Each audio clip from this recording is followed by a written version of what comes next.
Ma'asyiral muslimin yang dimuliakan Allah Subhanahu wa taala, Imam Syafi'i ini ada kemiripan dengan beberapa imam yang lainnya. Di antaranya bahwa dia ditarbiyah oleh ibunya, karena Imam Syafi'i itu terlahir yatim, sama dengan Imam Ahmad. Dan rata-rata para imam, mereka ditarbiyah oleh orang tuanya, maksudnya oleh ibunya, dan berhasil. Sehingga Imam Syafi'i rahimahullahu ta'ala menjadi imam dunia. Keyatimannya tidak menghalangi dia untuk menguasai dunia. Lah Imam Syafi'i rahimahullahu ta'ala itu berjumpa nasabnya dengan nasab Nabi pada Abdul Manaf. Jadi Abdul Manaf itu memiliki beberapa anak. Salah satunya adalah Hashim dan juga Al-Muttalib. Kalau Nabi SAW itu nasabnya sampai kepada Hashim. Tapi kalau Imam Syafi'i nasabnya sampai kepada Al-Muttalib, tapi sama-sama ketemu di Abdul Manaf. Artinya Nabi Imam Syafi'i itu masih ada kaitan dengan Alu Baiti Rasulullah sallallahu alaihi wasallam, masih masuk pada keluarga Nabi sallallahu alaihi wasallam, dan berjumpa di kakek buyutnya Rasul, Abdul Manaf. Akan tetapi walaupun Imam Syafi'i jalurnya sampai kepada Abdul Manaf, kita tidak mengenal bahwa dia seorang ahli bait. Yang kita kenal dia adalah seorang imam besar, imam cerdas, bahkan dikatakan mujaddidul ummah, pembaharu umat. Sampai-sampai ada ulama mengatakan bahwa Allah Subhanahu wa taala akan membangkitkan setiap 100 tahun sekali ada orang-orang yang memperbaharui agamanya. Maka 100 tahun pertama Allah bangkitkan Umar bin Abdul Aziz, dan 100 tahun kedua Allah bangkitkan Muhammad ibnu Idris, maksudnya Imam Syafi'i rahimahullahu ta'ala. Bagaimana kisahnya? Di mana lahirnya? Bagaimana belajarnya? Bagaimana pujian ulama kepadanya? Bagaimana dia menjadi alim ulama besar? Dan bagaimana wafatnya, kemudian bagaimana tersebar madhabnya? Inilah yang kita akan bahas kurang lebih 1 jam ke depan. Ma'asyiral muslimin yang dimuliakan Allah Azza wa Jalla, ada kisah yang menarik sebelum saya masuk kepada kisah Imam Syafi'i rahimahullahu ta'ala. Imam Ahmad ibn Hanbal rahimahullahu ta'ala adalah orang yang sangat mengidolakan Imam Syafi'i. Jadi Imam Ahmad ibn Hanbal adalah salah satu murid dari murid-murid Imam Syafi'i. Jadi kalau kita lihat silsilah madhab itu sebenarnya murid dengan guru. Imam Malik gurunya Imam Syafi'i, Imam Syafi'i gurunya Imam Ahmad. Artinya bahwa di antara madhab-madhab fikih itu sebenarnya ada kaitan satu dengan yang lainnya. Masalahnya adalah ini pencetus-pencetus madhab itu tidak ada masalah dengan perselisihan mereka dengan gurunya. Yang jadi masalah adalah kita yang menasabkan dengan madhab Syafi'i, yang lainnya menasabkan dengan madhab Hambali, yang lainnya menasabkan dengan madhab Maliki. Jadi masalah gara-gara khilaf. Sampai-sampai suatu ketika ada kisah saking fanatiknya kepada madhab, sampai-sampai ada orang-orang yang berani itu membuat hadis palsu untuk memperkuat madhabnya. Seperti orang-orang yang fanatik kepada Imam Malik, Imam Darul Hijrah, kemudian merendahkan mazhab yang lainnya. Mereka membuat hadis palsu dan mengatakan Nabi SAW bersabda, katanya, laula Malik lakana dinu halik. Kalau tidak ada Imam Malik, dunia agama ini akan hancur. Kalau tidak ada Imam Malik, agama ini hancur. Seolah-olah apa? Seolah-olah Nabi saja Imam Malik itu. Itu saking fanatiknya dengan Imam Malik sampai membuat hadis palsu. Bahkan Hanafi, mazhab Hanafi tidak kalah, tidak mau kalah. Kalau dalam mazhab Maliki mereka membuat hadis palsu, kemudian untuk dinasabkan kepada mazhabnya, mazhab Hanafi juga punya hadis katanya. Suatu ketika ada perdebatan antara seorang Hanafi dan Syafi'i, rupanya Hanafi kalah. Dikalahkan hujahnya oleh Syafi'i, oleh orang-orang yang menasabkan kepada mazhab Syafi'i.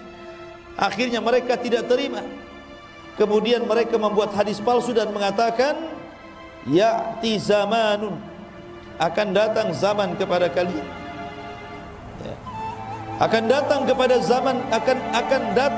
kalian zaman di mana akan datang seseorang yang bernama Muhammad bin Idris, dan dia lebih bahaya dibandingkan iblis. Lihat, dicelanya Imam Syafi'i. Bahkan orang-orang yang bermadzhab Hambali juga, mereka membuat hadis palsu dan mengatakan, fawasiyati li ummati an tatahambalu. Rasul bersabda, wasiat untuk umatku adalah hendaklah bermadzhab Hambali. Muncul hadis-hadis ini, hadis-hadis maudhu, hadis-hadis palsu. Kenapa? Karena fanatik madhab. Sementara imam-imam madhab ini satu dengan yang lainnya guru dan murid. Imam Malik gurunya Imam Syafi'i, Imam Syafi'i gurunya Imam Ahmad. Kalau Abu Hanifah karena beda sendiri, dia berada di Syam, di Irak.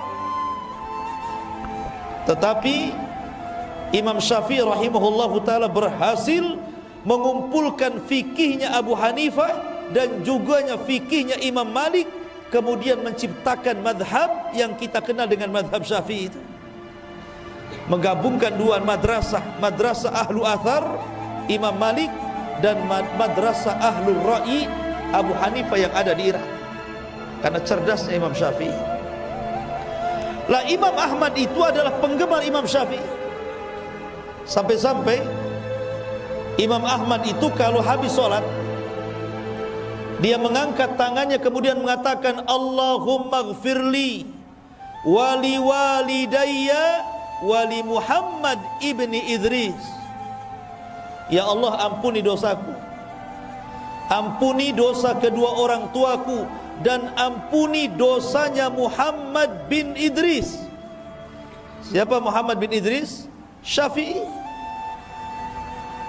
Jadi kalau antum ditanya siapa nama Imam Syafi'i, Muhammad ibnu Idris. Sampai-sampai anaknya Imam Ahmad namanya Abdullah. Karena keseringan mendengar bapaknya itu selalu memuji Imam Ahmad, selalu memuji Imam Syafi'i, jadi dia penasaran. Kemudian dia mengatakan kepada bapaknya Imam Ahmad, wahai bapakku, seperti apa Imam Syafi'i itu? Kenapa engkau senantiasa memuji Imam Syafi'i? Tidak ada waktu kecuali kau puji Imam Syafi'i, dan kau doakan Imam Syafi'i sampai 40 tahun. Kau doakan dalam solatnya untuk Imam Syafi'i. Siapa emangnya dia? Karena putranya tidak tahu. Maka Imam Ahmad mengatakan, ya bunai, inna Syafi'i kasyamsi lid dunya wa kal afiyati lil jasadi. Wahai anakku, tahukah kamu Imam Syafi'i siapa? Imam Syafi'i itu seperti matahari untuk bumi ini, dan seperti kesehatan bagi orang-orang yang perlu kesehatan pada badannya. Jadi manusia berhajat kepada matahari dan berhajat kepada kesehatan. Artinya manusia sangat berhajat kepada Imam Syafi'i. Bayangkan Imam Ahmad loh 40 tahun berdoa kepada Imam Syafi'i agar Allah mengampuni dosanya. Pertanyaannya, pernah nggak antum mendoakan guru-guru antum? Jangan-jangan antum sendiri tidak pernah didoakan, apalagi doain orang. Orang tua antum aja nggak pernah didoakan gitu. Harusnya kita doakan guru-guru kita dalam setiap sholat kita, dalam setiap doa kita, karena itu menunjukkan ketakwaan seseorang menghormati guru-gurunya. Karena bagaimanapun guru-guru itu sudah berjasa kepada anda, minimalnya telah memberikan keterangan dan hidayah untuk menjelaskan mana yang baik dan mana yang buruk, dan itu tidak bernilai harganya. Ma'asyiral muslimin yang dimuliakan Allah Azza wa Jalla, bahkan dikatakan oleh Ibnu Katsir rahimahullahu ta'ala, jadi Imam Syafi'i itu bukan hanya satu ulama, Imam Ahmad saja yang memujinya, tapi banyak para ulama memuji Imam Syafi'i. Sampai-sampai dikatakan oleh Abdurrahman ibn Mahdi. Abdurrahman ibn Mahdi dia seorang ulama besar yang ada di Baghdad, Irak.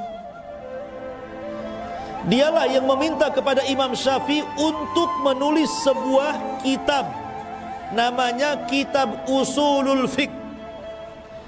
Dan itulah kitab pertama di dunia yang dikarang oleh Imam Syafi'i. Kalau ditanya siapa yang pertama kali mengarang kitab usul fikih, maka jawabannya adalah Muhammad bin Idris, Imam Syafi'i. Bayangkan, makanya dikatakan mujaddid. Karena seseorang tidak akan paham fikih kalau dia tidak belajar usulnya.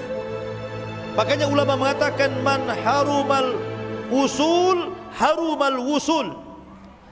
Siapa yang diharamkan tidak paham dengan usul, maka tidak akan sampai ke tujuan, kata ulama. Karena orang bisa mengambil istinbat hukum dari Quran dan sunnah itu karena paham usul fikih. Dan tidak ada yang meletakkan usul fikih pertama kali kecuali Imam Syafi'i. Atas siapa? Atas permintaan Abdurrahman ibnu Mahdi, seorang alim ulama Baghdad. Jadi Abdurrahman ibn Mahdi ini mengirim surat. Ketika itu Imam Syafi'i berada di Mekah, agar menuliskan untuk dia satu risalah berbentuk usul fikih. Maka ditulis oleh Imam Syafi'i itu bagaimana caranya pengambilan istinbat hukum dari Quran dan Sunnah untuk masalah fikih. Kemudian setelah selesai, kitabnya disebut Ar-Risalah. Kemudian dihantar ke Baghdad. Ketika buku itu sampai di Baghdad, semua ulama-ulama Baghdad takjub dengan buku itu, memuji Imam Syafi'i. Kenapa? Karena belum pernah ada ulama yang mengarang buku seperti itu, mencerdaskan orang, sehingga orang memudahkan untuk istinbat hukum dari Quran dan Sunnah dalam masalah fikih. Makanya dia dikatakan pembaharu umat karena dia yang pertama kali meletakkan ilmu usul fikih, Imam Syafi'i. Sehingga kita orang-orang setelahnya memudahkan untuk memahami tentang hukum-hukum dalam fikih dengan pahamnya usul fikih itu. Ma'asyiral muslimin yang dimuliakan Allah Azza wa Jalla, apa kata Imam Abdurrahman Al-Mahdi rahimahullahu ta'ala? Dia mengatakan, kata Abdurrahman ibn Mahdi, demi Allah,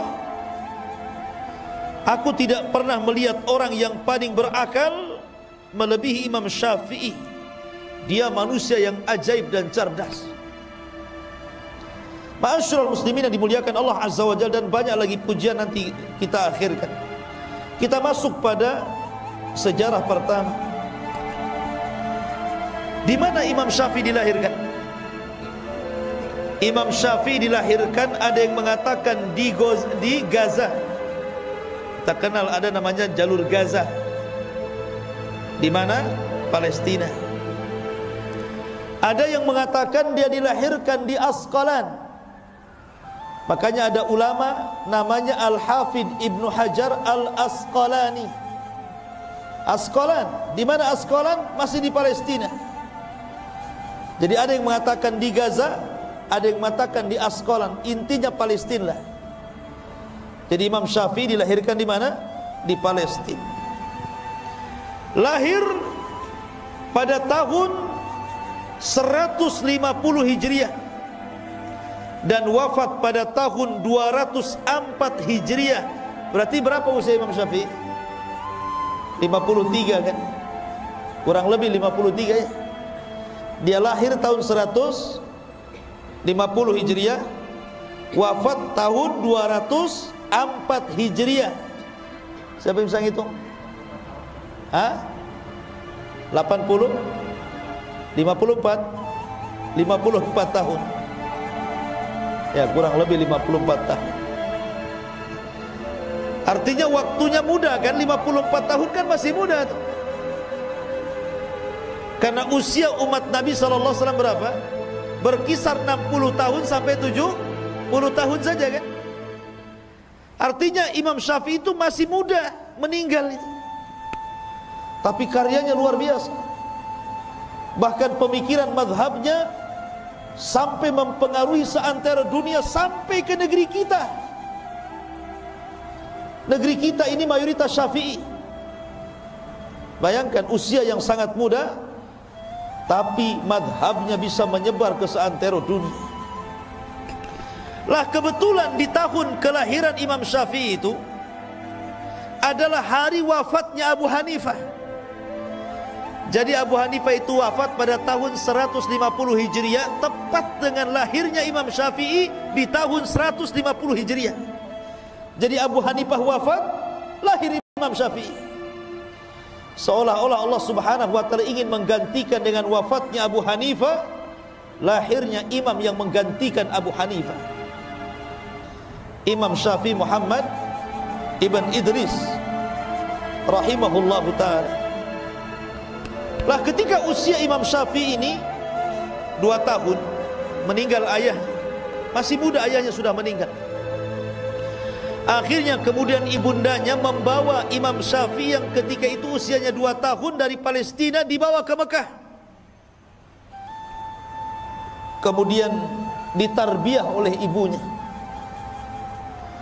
Ketika Imam Syafi'i kemudian mulai membesar, usianya sudah 5 tahun, 6 tahun, 7 tahun gitu ya, maka Imam Syafi'i itu dihantar sama ibunya untuk belajar Al-Quran, belajar menulis, belajar tajwid dengan ulama yang ada di Masjidil Haram. Jadi mungkin kalau istilah orang sekarang ngaji TPQ lah ya. Jadi di zaman itu ada TPQ juga. Masalahnya TPQ juga bayar kan sama gurunya. Imam Syafi'i ini tidak punya uang karena memang miskin dia. Dia tidak bisa bayar sehingga dia malu. Akhirnya dia pun mengatakan kepada ibunya, saya ingin gak akan belajar sampai ibu bayar dulu tuh SPP-nya, itu bahasanya gitu. Tapi ibunya mengatakan, gini saja wahai Syafi'i, aku berikan kau solusi. Biar kamu tetap belajar karena ibu tidak sanggup membiayai kamu. Sudah gini saja, kalau ada syekh sedang ngajari anak orang kaya, kamu pura-pura duduk dekat dia, jangan ketahuan gurumu. Nanti apa yang diajarkan kau tangkap, kau hafal. Jadi kalau saya lagi ngajar anak-anak, nanti antum di situ duduk pura-pura dengerin gitu. Kata ibunya, apapun yang dikatakan gurunya kepada anak orang kaya itu, kau tangkap, kau hafal kata. Betul dia nurut dengan ibunya. Subhanallah, berikan kecerdasan kepada Imam Syafi'i. Apapun yang dikatakan gurunya langsung hafal. Sampai-sampai di usia 7 tahun sudah hafal Quran. Di usia 7 tahun sudah hafal mutun-mutun. Dan dia memiliki suara yang sangat indah. Sampai-sampai gurunya itu apabila tidak hadir mengajar anak-anak, Imam Syafi'i yang menggantikan padahal masih kecil. Sini kamu gantikan saya ngajar katanya. Bayangkan. Karena cerdasnya. Bahkan di usia 10 tahun Imam Syafi'i sudah mampu menghafal kitabnya Imam Malik Al-Muwatta. 30.000 hadis di dalam Muwatta itu. Imam Syafi'i ini hafal. Bayangkan, hafal usia berapa? 10 tahun. Anak-anak di zaman sekarang 10 tahun error lah otaknya main git. Ini 10 tahun 30.000 hadis ada di otaknya. Dan dia menghafal Muwatta itu, ikhwan, bukan bertahun-tahun. Ketika dia ingin belajar kepada Imam Malik, dia kan miskin, tidak bisa beli kitab Muwatta.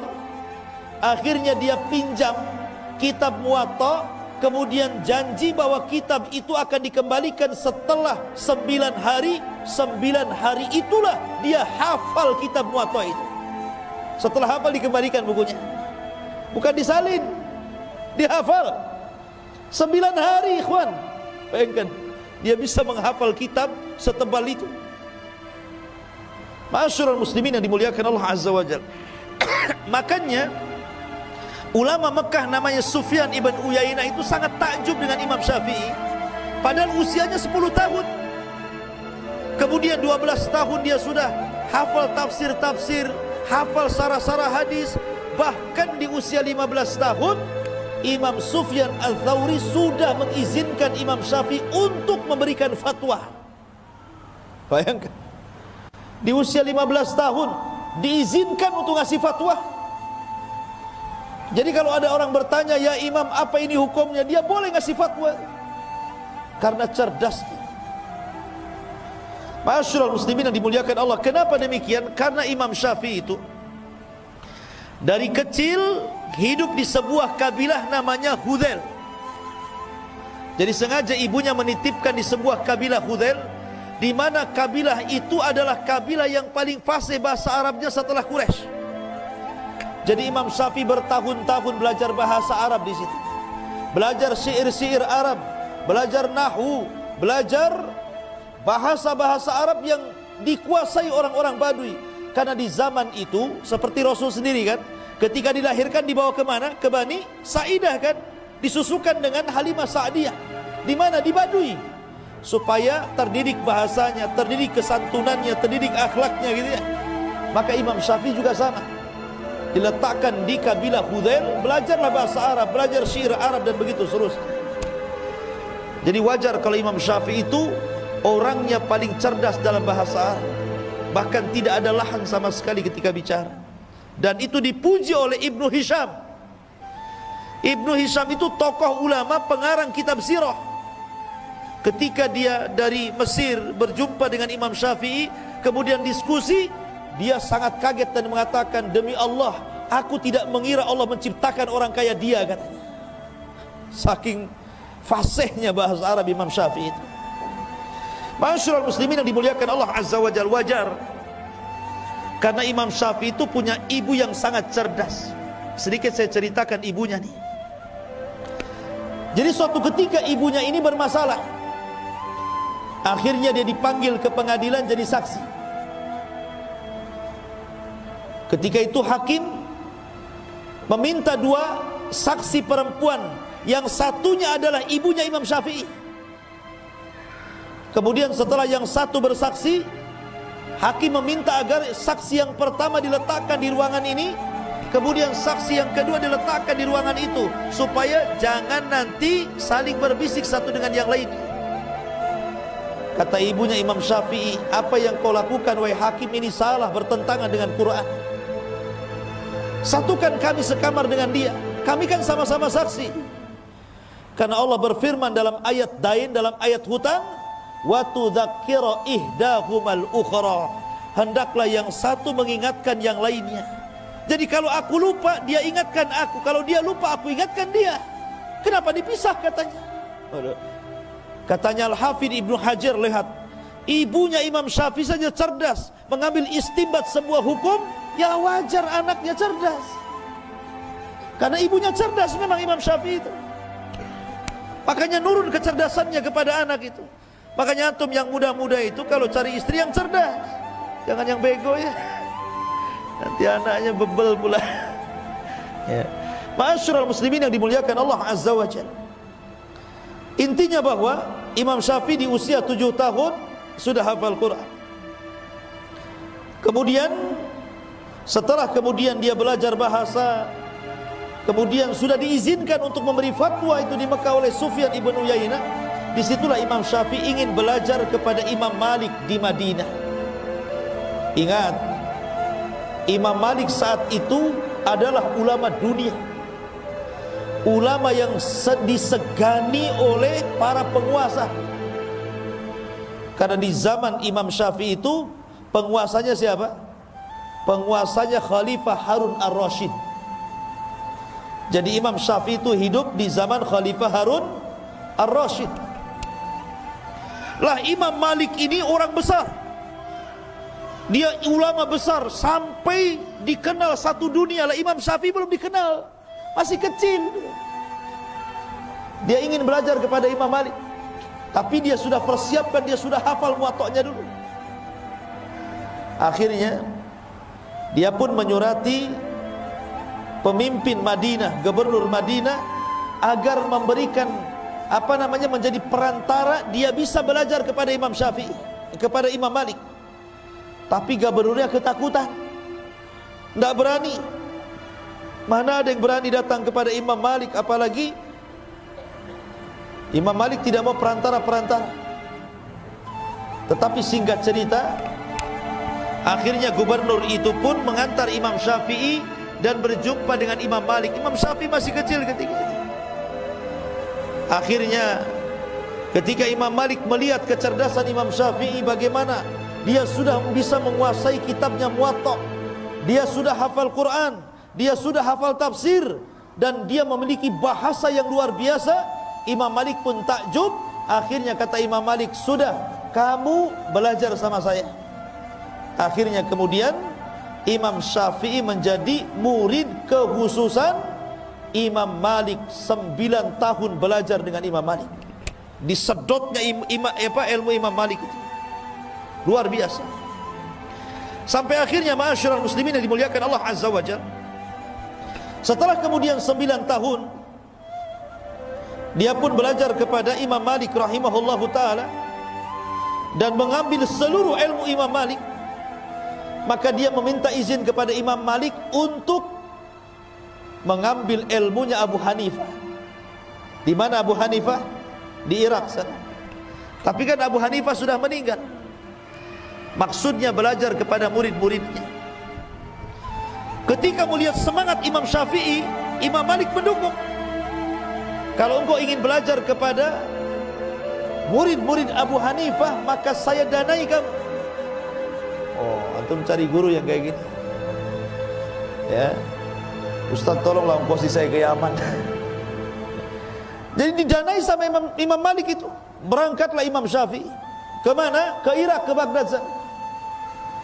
Dan di Baghdad dia banyak ketemu murid-murid Imam Ahmad. Salah satunya adalah dia berjumpa dengan Muhammad Hasan Asy-Syaibani, kemudian Abu Yusuf Al-Qadhi. Dan itulah 2 murid Abu Hanifah yang paling cerdas ketika itu. Jadi Imam Syafi'i kemudian berdialog, kemudian menyerap ilmunya Abu Hanifah. Disinilah Imam Syafi'i menggabungkan 2 madrasah yang berbeda.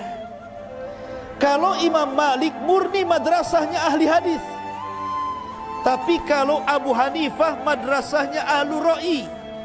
Ya, Ahlur Ra'i itu maksudnya apa? Banyak menggunakan akal. Ya, menggunakan akal untuk memutuskan sebuah perkara. Maka Imam Syafi'i menggabungkan 2 mazhab yang berbeda ini. Ketika itulah Imam Syafi'i di Baghdad menulis satu kitab namanya Al-Hujjah, atau disebut dengan Risalah Awal, yang disebut dengan Qaulul Qadim namanya, ucapan Imam Syafi'i lama. Karena ketika Imam Syafi'i hijrah ke Mesir, kemudian wafat di Mesir, Imam Syafi'i menarik semua kata-kata dan fatwanya dalam kitab Al-Hujjah itu, kemudian ngarang buku lagi namanya Al-Um. Makanya Al-Um itu disebut Qaulun Jadid, perkataan yang baru. Jadi Imam Syafi'i itu punya fatwa lama, punya fatwa baru. Dan tidak mengapa seseorang itu berubah-ubah pendapat. Pamannya dulu pendapat dia seperti ini, kemudian belajar dapat ilmu baru. Oh, enggak benar yang dulu saya tinggalkan. Yang barulah. yang lebih kuat menurut saya. Tidak ada masalah ya. Karena Imam Syafi'i 99% fatwanya dirubah, bukan satu fatwa. 99% loh fatwanya dirubah. Jadi dari kaul qadim menjadi kaul jadid. Tetapi para ulama setelahnya ada yang kemudian memandang kaul qadim itu lebih kuat sehingga menguatkan kaul qadim, ada yang kemudian memandang kaul jadid lebih kuat, akhirnya merojehkan kaul jadid. Terjadilah khilaf antar madhab Syafi'i ya gitu. Jadi di tubuh madhab Syafi'i itu banyak khilaf, karena ada yang mengambil perkataan yang lama dari Imam Syafi'i dan ada yang mengambil perkataan baru Imam Syafi'i masalahnya. Tapi begitulah Imam Syafi'i, orang yang paling cerdas luar biasa. Jadi ketika Imam Syafi'i kemudian ke Baghdad, kemudian menyerap ilmunya orang-orang Baghdad dan mampu menguasai fikihnya Hanafi, kemudian dia akhirnya pulang lagi ke Mekah, ke Madinah. Ketika itulah kemudian dia ingin berangkat ke Yaman. Lihat para ulama ini, mereka kalau belajar itu rihlah, berjalan ke sana kemari. Tapi bukan jalan-jalan, betul-betul menuntut ilmu. Berangkatlah Imam Syafi'i ke Yaman. Di Yaman inilah Imam Syafi'i akhirnya belajar kepada orang-orang yang pakar-pakar firaq. Bahkan pernah belajar Syiah supaya membantah Syiah, bukan untuk belajar Syiah. Dia belajar Syiah itu untuk dibantah. Karena ada orang-orang Syiah yang mengatakan Syafi'i itu Syiah, katanya. Enggak, Imam Syafi'i itu ahli sunnah. Lah, ketika kemudian di Yaman inilah Imam Syafi'i mempelajari banyak hal. Salah satu yang dipelajari adalah ilmu firasah. Firasat, ilmu firasat. Jadi kalau melihat orang itu, gelagatnya tahu ini orang baik atau orang jahat. Di dunia ini sampai-sampai dikatakan yang mampu mempelajari ilmu firasat cuma dua saja. Pertama Khalil Ibn Ibrahim, dan yang kedua Imam Syafi'i Muhammad bin Idris. Dia mempelajari ilmu firasat. Dia nengok orang saja udah tahu nih, banyak utang nih kayaknya. Jadi luar biasa itu. Bukan meramal, itu ada ilmunya itu. Tapi tidak semua orang bisa kan gitu ya. Memang Imam Syafi'i membidangi itu, karena kekuatan hafalan, kekuatan akal, kecerdasannya itu loh, sehingga dia mampu menguasai ilmu firasat itu. Tapi Allah takdirkan ikhwan, di Yaman ini dia terkena fitnah,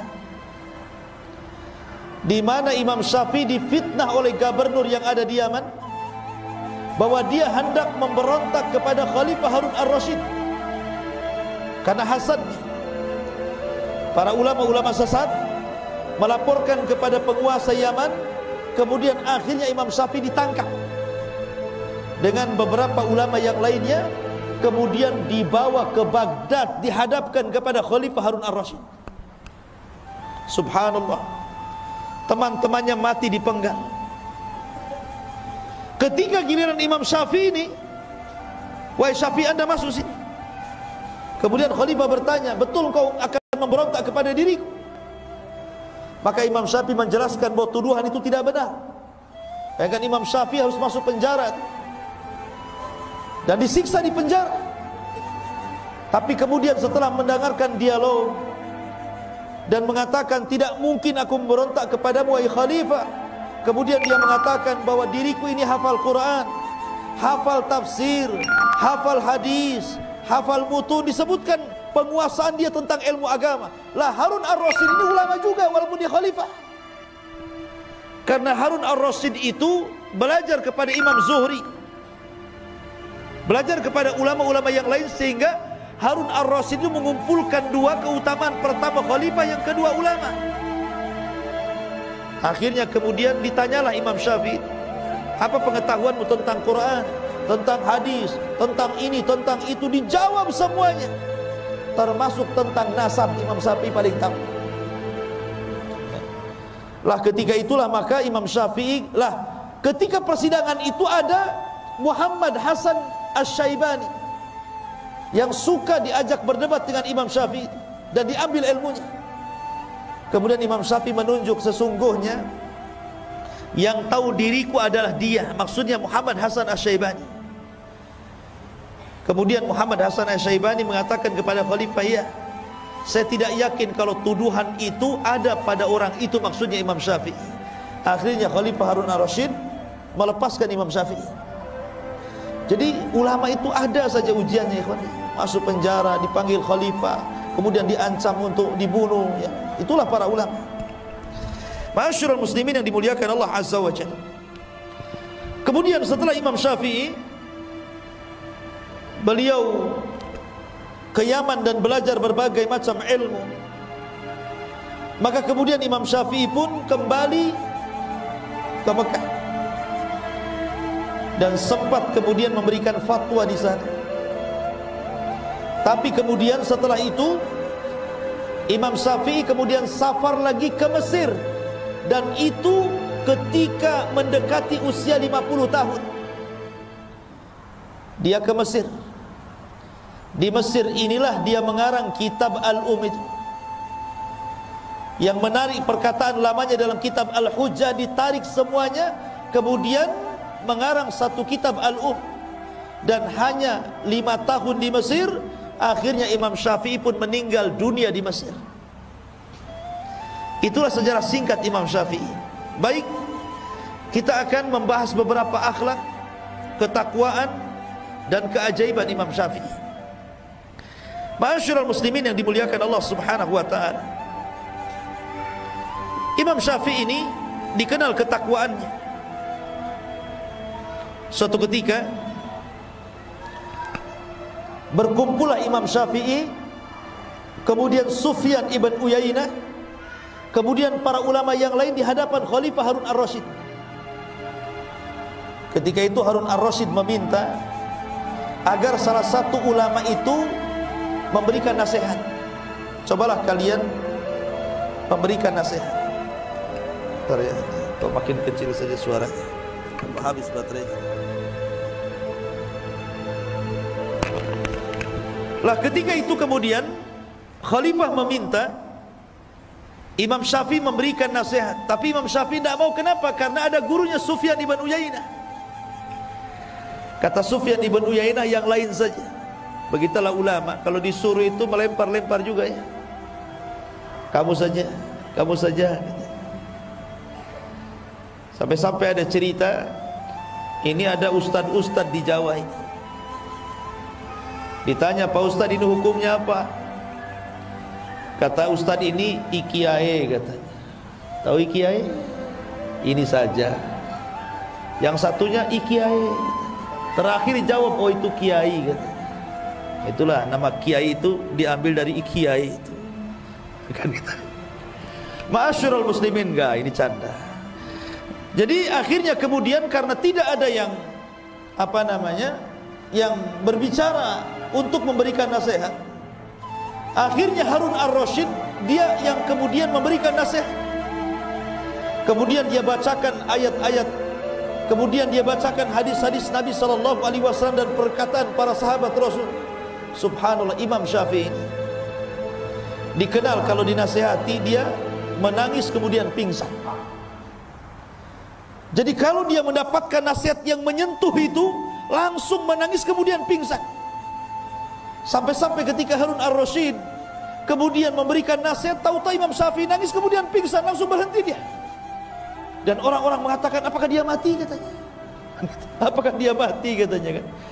Rupanya dia hanya pingsan saja. Sampai seperti itu orang mendengar nasihat nangis kemudian pingsan. Ini kalau tidak bersumber dari hati yang ikhlas, tidak mungkin seperti itu.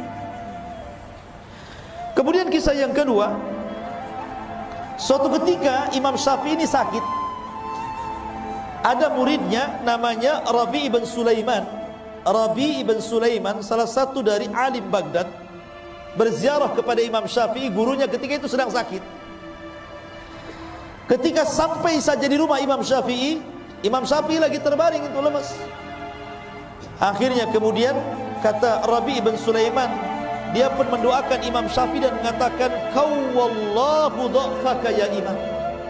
qawwallahu dha'faka ya imam. Kalimat qawwallahu dha'faka ya imam itu memiliki dua makna. Makna yang pertama, qawwa itu artinya semoga Allah menguatkan. Menguatkan kelemahanmu hai imam, maknanya dihilangkan penyakitnya. Tapi makna yang kedua, maksudnya menguatkan kelemahannya sehingga makin lemah lagi, kan begitu ya. Kalimat itu kan ada dua makna ya. Semoga Allah menguatkan kelemahanmu. Ini bisa diartikan maksudnya lemahnya itu supaya lebih lemah lagi, ataukah supaya lemahnya dihilangkan, kan begitu ya. Kalimat itu kan. Jadi Imam Syafi'i tersenyumlah. Kamu mengatakan qawwallahu dha'fi idzan qatalani. Kalau engkau mengucapkan seperti itu sama aja kau bunuh aku, katanya. Jangan gitu. Karena apa? Imam Syafi'i guyon sebenarnya. Dia paham tak mungkinlah Rabi bin Sulaiman itu maksudnya kalimat qawwallahu dha'fak itu supaya ditambah kelemahannya. Imam Syafi'i gurunya. Tapi karena ada dua kalimat, ada satu kalimat memiliki dua makna, Imam Syafi'i masih bercanda ketika sakit itu. Idzan qatalani. Kalau kau ngomong begitu, kau hendak membunuhku ya, supaya kelemahanku bertambah. Tapi Imam Syafi'i mengatakan tidak ya, saya yakin dengan dirimu wahai Rabi, sekalipun engkau mencelaku, kata Imam Syafi'i, lau sabbabtani la alimtu anta la taqsuduni. Sekalipun kau mencelaku, saya yakin kau tidak bermaksud untuk mencela kepada aku. Begitu. Lihat bagaimana husnudzonnya. Husnudzonnya kepada manusia. Kalau ada yang mencela dirinya, oh itu mungkin karena lagi marah. Kalau ada yang menghina kita, oh mungkin dia lagi ada masalah. Oh, dikasih uzur gitu. Nah, itulah Imam Syafi'i. Kalau kita enggak, ada orang mandang kita, langsung kita ini sewot. Ngapain pandang-pandang? Padahal enggak ngomong tuh. Baru pandangan saja sudah sewot. Apa kau katanya? Oh, bahasa Medan pula keluar. Ya. Ma'asyiral muslimin yang dimuliakan Allah Azza wa Jalla. Kemudian yang ketiga, kisah perdebatan antara Yunus As-Sadafi dengan Imam Syafi'i. Ini guru murid sebenarnya ini. Biasa orang dulu itu murid berdebat dengan gurunya. Jadi Yunus As-Sadafi atau Ibn Abdul A'la ini bermasalah dengan Imam Syafi'i ini. Berdebat gitu sangat sengit sampai keduanya mengangkat suaranya saking kencangnya gitu. Akhirnya marah ini Yunus ini, keluar dari majelis Imam Syafi'i, kemudian kabur dari ke masjid dan masuk ke rumahnya. Tapi Imam Syafi'i ini walaupun harus berbeda pandangan bukan berarti bermusuhan. Keluar dari masjid, dicarinya rumah Yunus As-Sadafi itu. Kemudian setelah sampai di rumahnya, kemudian dia mengatakan dan mengambil tangannya dan mengatakan, ya Yunus, la yastaqimu an takuna ikhwanan wa illam nattafiq fi mas'alatin. Wahai Yunus, sebaiknya kita jadi kawan sajalah, walaupun kita tidak sepakat dalam masalah yang satu ini, tapi kan kesamaan kita banyak. Nah, gitu ya. Ini lihat, Imam Syafi'i mencontohkan bagaimana sikap orang berdebat itu. Orang sekarang kalau berdebat kalah, musuhan tuh. Ya. Malas saya berdebat dengan dia. Sudah tidak ada kawan lagi. Bahkan kalau sampai berdebat itu sampai membidah-bidahkan tuh. Itu ahli bid'ah, itu hizbi itu hati-hati itu. Ya. Itu jangan ke situ tuh. Sampai seperti itu. Kadang-kadang sesama orang ngaji itu berdebat seperti itu kan. Gara-gara ngaji sama ustaz ini nggak boleh ngaji sama ustaz itu katanya. Ya. Segitu piciknya otak itu. Imam Syafi'i loh ya, dia ngalah datang ke muridnya, sudahlah kita berkawan saja walaupun beda masalah, kan enak itu kalau ngomong begitu. Ma'asyiral muslimin yang dimuliakan Allah Azza wa Jalla. Kemudian juga kisah yang lainnya. Tapi kisah ini ada yang mengatakan lemah, dilemahkan para ulama, tapi enggak apa-apa kita kisahkan. Jadi karena Imam Syafi'i itu selalu dipuji-puji Imam Ahmad, sampai anak perempuan Imam Ahmad itu setiap hari mendapatkan dongeng dari Imam Ahmad tentang sosok Imam Syafi'i. Jadi hayalannya itu akhirnya pengen ketemu. Kok bapakku ini selalu memuji Imam Syafi'i. Akhirnya terhayalkan, kapan jumpa dengan Imam Syafi'i, kapan jumpa dengan Imam Syafi'i. Allah takdirkan, Masya Allah, di musim Saif, Imam Syafi'i itu kebetulan safar dari Mekah ke Baghdad, dan rumah Imam Ahmad itu di Baghdad. Dan qadarullah ketika itu Imam Syafi'i sedang sakit panas, bukan kena corona. Ya sakit demam, diikat kepalanya. Ya. Kemudian mampir pula di rumah Imam Ahmad. Wow, Imam Ahmad senang. Kenapa? Karena anak-anaknya selalu bercerita tentang Imam Syafi'i. Imam Ahmad ingin kenalkan, ini loh orang yang selalu aku ceritakan kepada kalian, gitu maksudnya. Wah, senang anak-anaknya yang selama ini mereka penasaran ceritanya Imam Syafi'i itu diceritakan Imam Ahmad, rupanya orangnya datang, kan bahagia. Tapi kebahagiaan itu kemudian menjadi kekecewaan ketika salah satu putri Imam Ahmad ini memperhatikan ibadahnya Imam Syafi'i karena ingin menirunya. Seperti apa sih hebatnya orang ini? Kenapa bapakku sampai mengalem-ngalem dia? Mulailah malam hari. Awalnya datang Imam Syafi'i, tentu namanya tamu kan dijamu tuh. Kasih makan enak. Sekali makan habis makanannya, satu meja. Jadi ditengokin saja sama anaknya. Oh, banyak makannya nih Imam ini. Gitu. Kemudian habis makan dia jilat-jilati tangannya. Kemudian dia perhatikan cara makannya. Kenapa dia cara makannya tidak pakai sunnah Nabi? Sunnah Nabi kan 3 jari. Ini main kerewek 5 jari nih. Ya. Harusnya kan seorang imam itu pakai 3 jari, makan sedikit. Ini habis satu meja. Mulai dia bertanya-tanya ini Syafi'i ke bukan Syafi'i? Katanya. Akhirnya malam harinya ditengok lagi, nggak ada pun sholat malam dia. Tak tahajud, tak witir, tidur aja gulang-guling gitu. Sampai subuh. Ya. Kata anaknya, macam mana betul tak Imam Syafi'i? Kalau imam kan harus sholat malam, tahajud gitu ya. Anehnya lagi yang ketiga, ketika Imam Ahmad bangun di waktu subuh, ngajak Imam Syafi'i sholat subuh nggak wudu lagi, bayangkan. Makin stres anaknya ini. Ini jangan-jangan Imam Syafi'i KW ini. Ya. Ma'asyiral muslimin yang dimuliakan Allah Azza wa Jalla. Penasaranlah anaknya ini. Kemudian panggil bapaknya Imam Ahmad. Wahai Abi, betul tak Imam Syafi'i itu?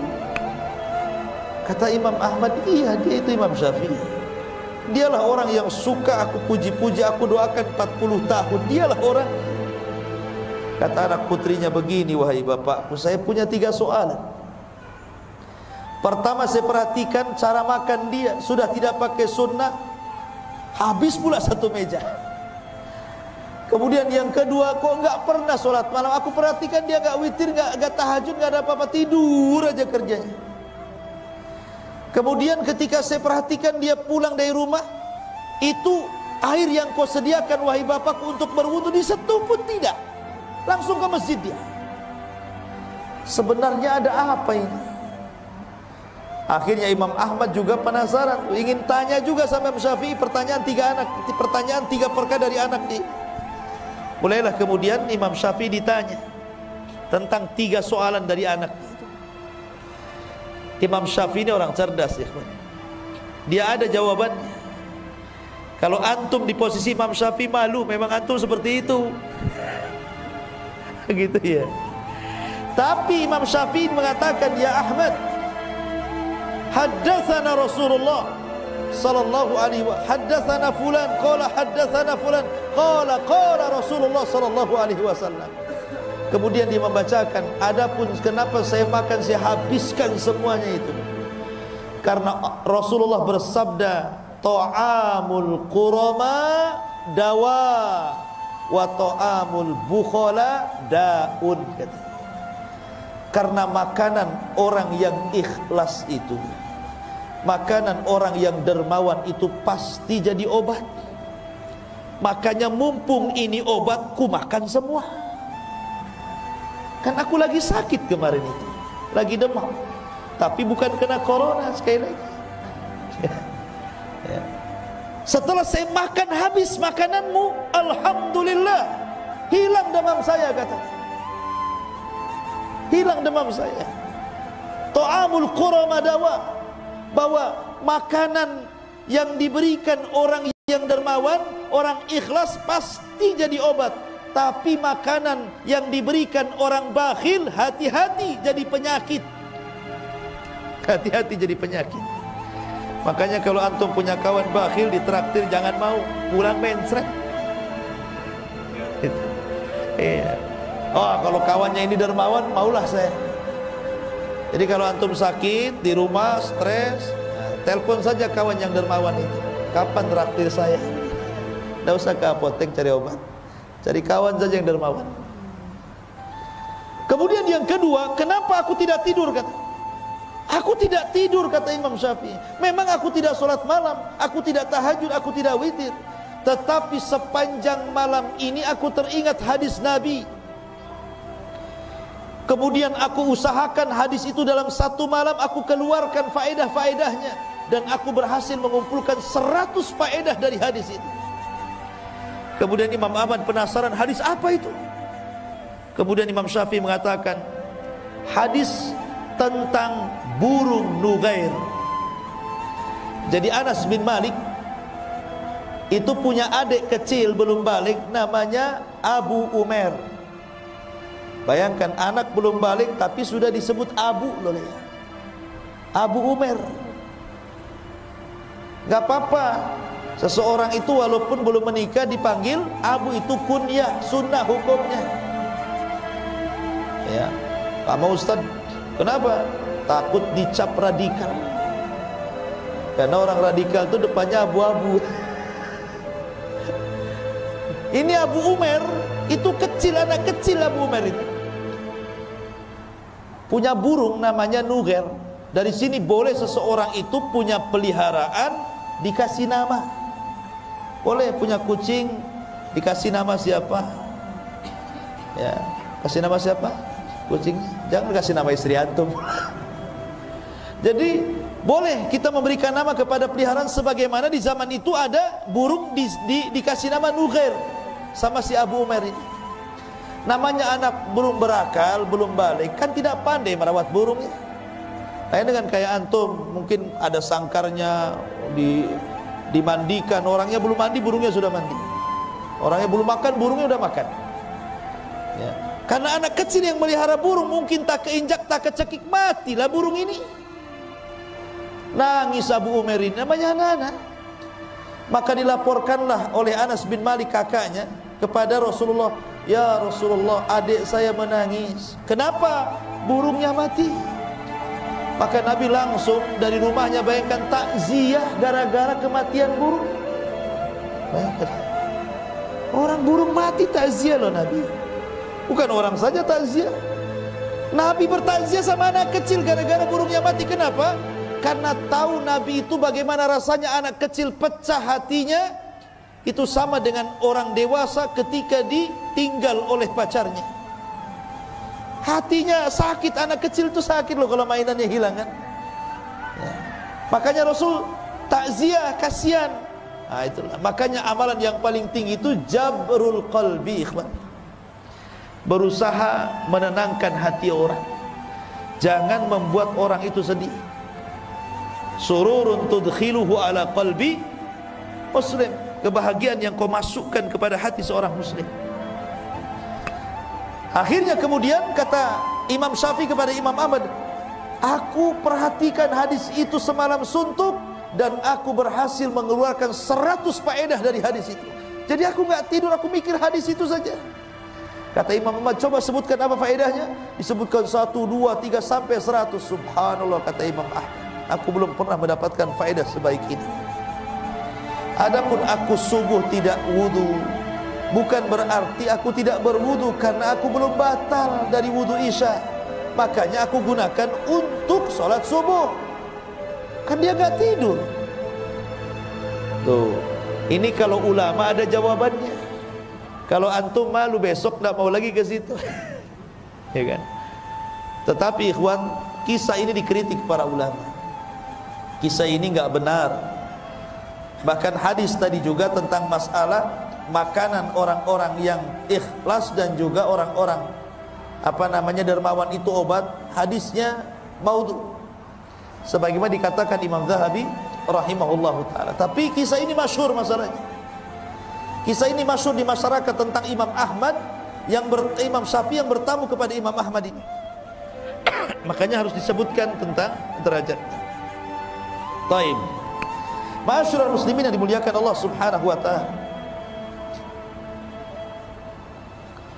Kemudian suatu ketika Imam Syafi'i ini pulang dari Baghdad. Karena dia tidak mau mengganggu Imam Malik yang sedang mengajar. Karena pasti kalau dia tahu dirinya datang, pasti akan berhenti belajar, pasti akan menyalami dan memeluknya, dan nanti masalah ini orang belajar ini terganggu. Dia tidak mau mengganggu orang yang sedang belajar. Sehingga Imam Syafi'i supaya tidak ketahuan oleh Imam Malik kedatangannya, dia pun diselendangkan mukanya, jadi hanya nampak matanya saja. Kemudian berbaur dengan murid-muridnya yang masuk kepada halaqahnya Imam Malik. Lah Imam Syafi'i pun duduk di halaqah itu, enggak tahu Imam Malik kalau di situ ada Imam Syafi'i muridnya itu. Dan Imam Syafi'i pun tidak mau ngasih tahu karena takut mengganggu orang yang sedang belajar. Rupanya ketika Imam Malik sedang mengajar, kemudian dia ditanya sebuah persoalan, tidak bisa jawab. Akhirnya dilemparkan ke murid-muridnya, siapa di antara kalian yang bisa menjawab pertanyaan muskilah ini? Semua diam, tidak ada yang bisa menjawab. Kata Imam Syafi'i kepada orang sebelahnya, jawab, begini loh jawabannya. Wes. Akhirnya berdiri, saya Imam Malik. Kata Imam Malik, fadhal. Dijawab, benar. Imam Malik heran, kenapa dia bisa tahu? Kok berdiri? Bagaimana kau bisa tahu? Kata orang ini sebelah kan. Ini sebelah yang ngasih tahu kan ya. Imam Syafi'i subhanallah, dia berusaha untuk jangan sampai tahu. Akhirnya dibuka juga, tahu juga Imam Malik dan Imam Syafi'i. Subhanallah ikhwan. Begitulah para ulama ya. Kadang ada waktu-waktu seperti ini kondisinya. Ma'asyiral muslimin yang dimuliakan Allah Subhanahu wa taala. Kemudian juga dijelaskan beberapa kisah juga tentang Imam Syafi'i. Bahwa suatu ketika Imam Syafi'i rahimahullahu taala dia melewati, jadi kalau dia punya guru namanya Imam Waqi. Imam Waqi itu gurunya Imam Syafi'i. Ini rumah Imam Syafi'i, ini pasar, ini rumahnya Imam Waqi. Jadi kalau seandainya Imam Syafi'i kemudian mencari ilmu kepada Imam Waqi itu harus berjalan persis di depan pasar, sehingga akhirnya mengurangi hafalannya. Dia pun mengadu kepada Imam Waqi dan mengatakan, syakautu ila Waqi su'a hifdin fa arsyadani bi antarkil ma'asi wa'lam bi annal ilma nurun wa nurullah la yuhda lil 'asi. Aku mengadu kepada Imam Waqi tentang buruknya hafalanku, maka Waqi pun memberikan nasihat agar aku meninggalkan maksiat. Ketahuilah bahwa ilmu itu cahaya, dan cahaya Allah tidak mungkin menembus hati orang yang bermaksiat. Ketika dia mendengar wejangan Imam Waqi ini, dia berpikir, maksiat apa yang aku sudah lakukan ini? Kenapa hafalanku makin berkurang? Padahal sudah kucoba. Jadi dia berpikir gitu kan, oh betul kata guruku ini, bahwa yang membuat aku ini hilang hafalan gara-gara maksiat. Tapi maksiat apa? Gitu. Dipikir, akhirnya dia baru paham. Jangan-jangan gara-gara lewat di depan pasar. Bayangkan Imam Syafi'i lewat di depan pasar, berutul hafalannya. Padahal nggak ngapa-ngapain, lewat depan pasar aja. Akhirnya keesokan harinya, ketika dia sudah tahu sebabnya, dia ganti rutenya. Jadi nggak mau lagi lewat depan pasar, lewat belakang pasar dia. Setelah lewat belakang pasar, kuat lagi hafalan. Itu lama dulu ya. Kenapa? Karena di pintu pasar itu banyak kemaksiatan di situ. Pasar itu kan tempat perangnya setan, ikhwan. Setan itu kalau mau perang dia ke pasar bawa bendera, ditancapkan bendera perangnya itu. Makanya Rasul mengatakan seburuk-buruk tempat pasar, sebaik-baik tempat masjid. Tapi pasar sekarang ini luar biasa, lihat mall. Orang masuk saja tidak mau keluar. Disulap di zaman sekarang ini. Seburuk-buruk tempat jadi seindah-indah tempat. Kan gitu. Jadi Imam Syafi'i ini kalau lewat pasar ini karena menyaksikan banyak maksiat dalam pasar itu yang mengurangi, padahal dia tidak ikut terlibat dalam kejahatan itu, dalam maksiat dalam pasar itu. Tapi itu sudah bisa mempengaruhi loh. Mempengaruhi. Jadi sebenarnya yang membuat kita tidak cerdas, yang membuat kita hafalannya hilang, yang membuat kita tidak hafal pamannya kita ini membaca. Anggaplah kemarin hafal wadduha, kemudian sekarang hafal watini, wadduhanya hilang, watininya hafal. Besoknya kulhu, watininya hilang, kulhunya yang hafal. Kan ada tuh yang seperti itu. Itu bukan nambah hafalan, ganti hafalan. Diganti itu hafalannya ya. Ya. Boleh itu karena kenapa kok jadi ganti hafalan bukan nambah hafal, itu karena maksiat yang dilakukan. Maksiat sebenarnya menjadikan orang itu jahil. Ya, dan ini wasiat yang bagus daripada Imam Syafi'i rahimahullahu ta'ala. Ma'asyiral muslimin yang dimuliakan Allah subhanahu wa ta'ala. Adapun Imam Syafi'i ini memiliki guru-guru yang luar biasa. Di antaranya beliau memiliki guru di Madinah namanya Malik ibn Anas. Imam Malik ibn Anas, Ibrahim ibn Sa'ad al-Ansari, Abdul Aziz ibn Muhammad ad-Darari, Ibrahim ibn Abi Yahya, Abdullah ibn Tafih as-Sa'ig. Kemudian di Yaman dia juga punya guru namanya Hisham ibn Yusuf qadi Yaman. Kemudian Amr ibn Abi Salamah, Yahya bin Hassan, Mutarrib ibn Mazin. Kemudian di Irak dia juga punya guru namanya Waqi ibn Jarrah, Abu Usamah Hamad ibn Usamah al-Kufiyan, Ismail ibn Ulayyah dan yang lainnya. Termasuk di Mekah dia berguru kepada Sufyan ibn Uyainah, Muslim ibn Khalid, Abdul Majid dan yang lainnya. Intinya bahwa itulah guru-guru kondang beliau yang menjadikan Imam Syafi'i menjadi sebuah ulama besar dan akan senantiasa dikenang. Siapa Imam Syafi'i? Sebenarnya kenapa madhabnya itu sampai menyebar, ikhwan? Sebelum Imam Syafi'i itu sudah banyak madhab. Imam Ibnu Jarir itu punya madhab, namanya madhab Ibnu Jarir. Sufyan ibn Uyainah punya madhab, namanya madhab Uyainah. Sufyan al-Thawri punya madhab, namanya madhab al-Thawri. Kemudian Al-Auza'i namanya madhab Auza'i. Jadi madhab itu dulu banyak, bukan 4 madhab saja. Cuman masalahnya ulama-ulama ini tidak banyak muridnya yang menyebarkan madhabnya ke seantero dunia, sehingga dengan hilangnya mereka, hilangnya juga madhab mereka. Wafatnya mereka menjadikan wafat juga cara pandang mereka, sehingga tidak banyak dikenang orang.